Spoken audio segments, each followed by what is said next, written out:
For example, I'm looking at, right now, 114 Bartlett Street, okay, just as an example. Yeah. That is an 8-unit building, okay?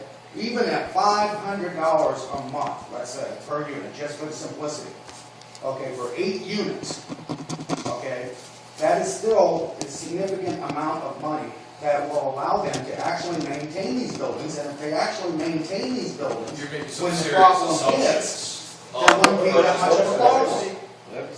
There wouldn't be that much of a problem.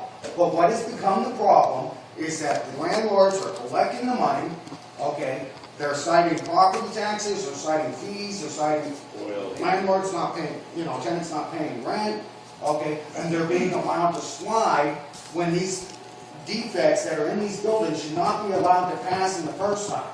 And if they are actually being, if code enforcement actually steps up and does these inspections and say these things need to be fixed, okay, instead of just waving them on through, then these buildings would not be to the extent that they are. Now, right here, according to May 10th, 2012, okay, currently identified vacant and abandoned residential buildings. I'm looking at 82, okay, right here.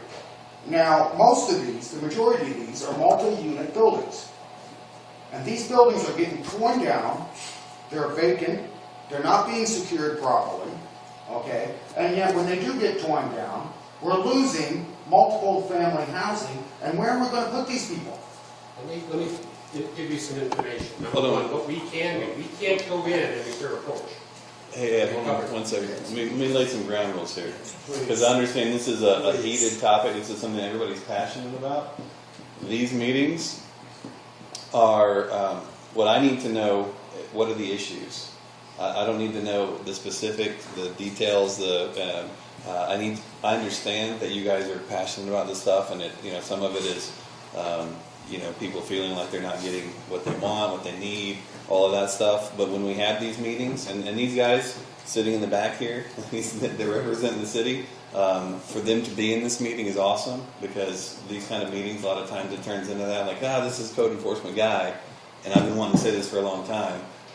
So we need to keep it light and mellow, because these meetings really are, it's about hope and change and moving forward with the future. And as long as we're getting super passionate about stuff, it's hard to get to that point.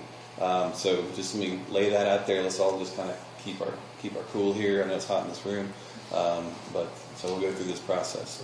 Yeah. Let me explain what we legally can do. If the building doesn't meet code, all we can do is send an order to repair. And if that order isn't done, if it becomes serious enough, we can placard the building so people can move out. We don't have the ability to go in and make the repair. For us to force a repair takes, if we have to go to court, it can take years.